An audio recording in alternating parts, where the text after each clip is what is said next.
ओम भैरव सत्य संकल्प में आप सबका स्वागत है। आज का हमारा विषय है हाउ टू अटेन सिद्धि। तो देखिए, सिद्धि को प्राप्त करने के कई मार्ग हैं, जिसमें योग, तंत्र, ध्यान, मंत्र कुछ मुख्य हैं। अब चाहे आप योग करें, ध्यान करें, तंत्र या मंत्र, इनके मूल में क्या है? इनके मूल में है आपके मन का शांत हो जाना। हम ध्यान क्यों करते हैं? कि हमारा मन जिसमें निरंतर विचार चल रहे हैं वो विचार शांत हो जाएं। हमारा मन एक झील की भांति है जिसमें विचार रूपी लहरें उठती रहती हैं। जब विचार शून्य मन हो जाएगा, झील शांत हो जाएगी, और जब मन शांत होगा तो उससे एकाग्रता आती है। तो एकाग्रता से सिद्धियां आती हैं। इसको जरा समझें। ऋषि दुर्वासा एकाग्रता की पराकाष्ठा है। अगर ऋषि दुर्वासा किसी को कहते कि मर जाओ, तो उसके मन के 9 हिस्से जो हैं वो उसे डिनाई नहीं कर पाएंगे। वो मर जाएगा। श्राप ऐसे ही काम करता है। आपने देखा होगा, ऋषि मुनि श्राप दिया करते थे। तो श्राप ऐसे ही काम करता है। आपकी जितनी एकाग्रता है उसी तीव्रता से श्राप काम करता है। अब एक इसमें और है विषय कि एकाग्रता बहुत तरीकों से लाई जाती है। चाहे आप ध्यान करें, त्राटक करें, योग करें, तंत्र करें, मंत्र जपें, तो उससे एकाग्रता बढ़ती है और एकाग्रता से सिद्धियां आती हैं। जैसे जिसका मन बहुत एकाग्र होगा, वो अगर कुछ कह दे तो वो बात निष्फल नहीं जाएगी। इसको ऐसे समझें। जार्ज ऑफ रशिया, आपने नाम सुना होगा, ग्रेट जार्ज ऑफ रशिया। वहाँ जो जार था उसे एक बीमारी थी, हीमोफीलिया, और उस समय युद्ध तो होते रहते थे। अगर हेमोफीलिया में क्या होता है कि अगर कहीं कट लग जाए तो खून नहीं रुकता। तो सबको चिंता थी कि अगर कहीं युद्ध में जार को चोट आ गई तो उसकी मौत निश्चित है। एक व्यक्ति था, उसका नाम था राष्ट्रपुतिन। राष्ट्रपुतिन किसी की आंखों में देख के अगर कहते, कोई बात कहते, तो उसे टाला नहीं जा सकता। तो राष्ट्रपुतिन ने एक बार जार की आंखों में देख के कहा कि खून को बहना बंद हो जाए, और खून बंद हो गया। उस समय से राष्ट्रपुतिन जार का बहुत करीबी हो गया। एक तरह से समझ लो जार की लाइफलाइन हो गई, क्योंकि अगर अब राष्ट्रपुतिन न रहे तो जार का मरना निश्चित है। तो जो क्रांतिकारी थे उन्होंने सोचा कि राष्ट्रपुतिन को मारना ही हितकर होगा। तो राष्ट्रपुतिन पे कई बार हमले भी किए गए। तो एक बार ऐसा हुआ कि राष्ट्रपुतिन एक सभा में थे, तो उन पे बंदूक तान दी गई और गोली चलाने ही वाले थे। लेकिन राष्ट्रपुतिन ने उसकी आंखों में देखा और वो बंदूक ना चल सकी। फिर राष्ट्रपुतिन की जब हत्या की गई तो राष्ट्रपुतिन सोए हुए थे। उस वक्त उन्हें गोली मारी गई, क्योंकि जागते हुए उन्हें मारना करीब करीब असंभव था।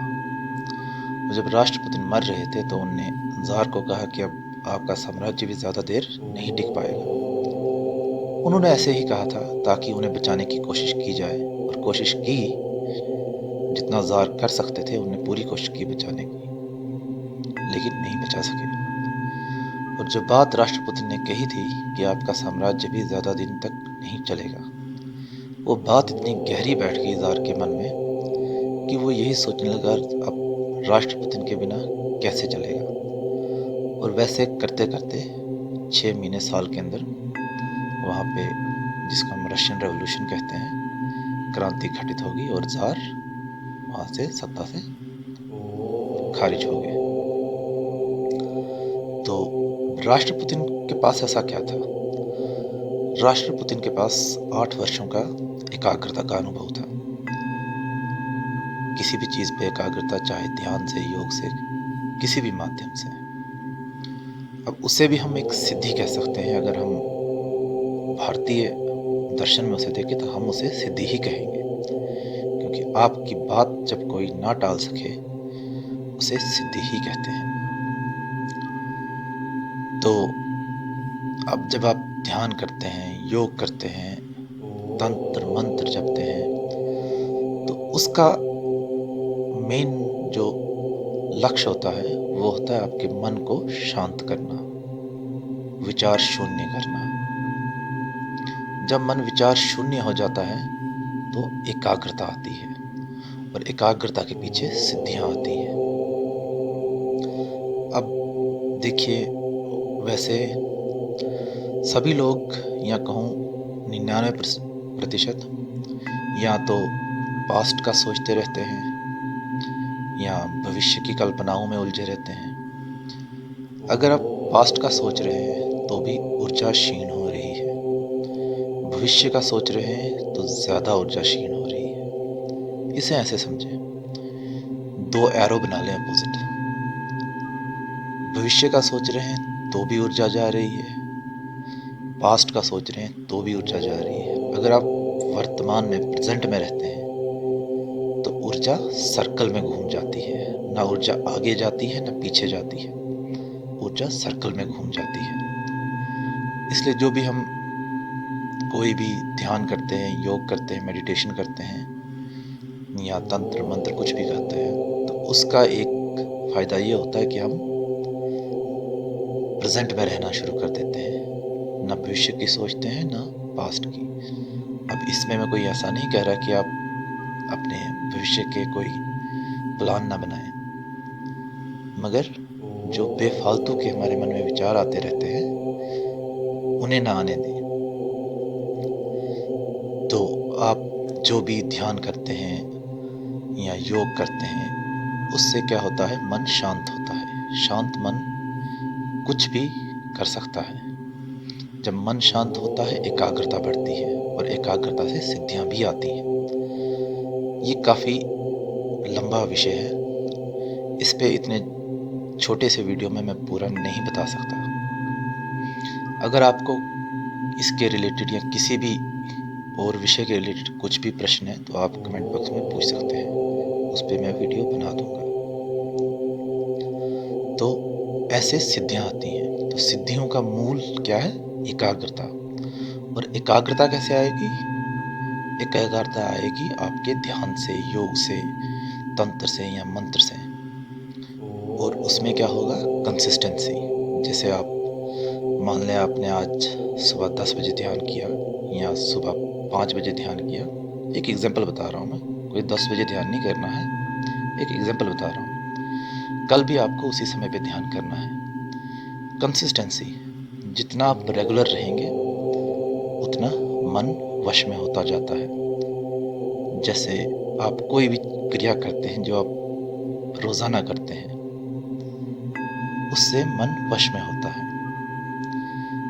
तो मन जब वश में होता है तो इंद्रियां वश में आने लगती हैं, और जब इंद्रियां वश में आती हैं तो एकाग्रता आती है। तो एकाग्रता से ही सिद्धियों को हम प्राप्त कर सकते हैं।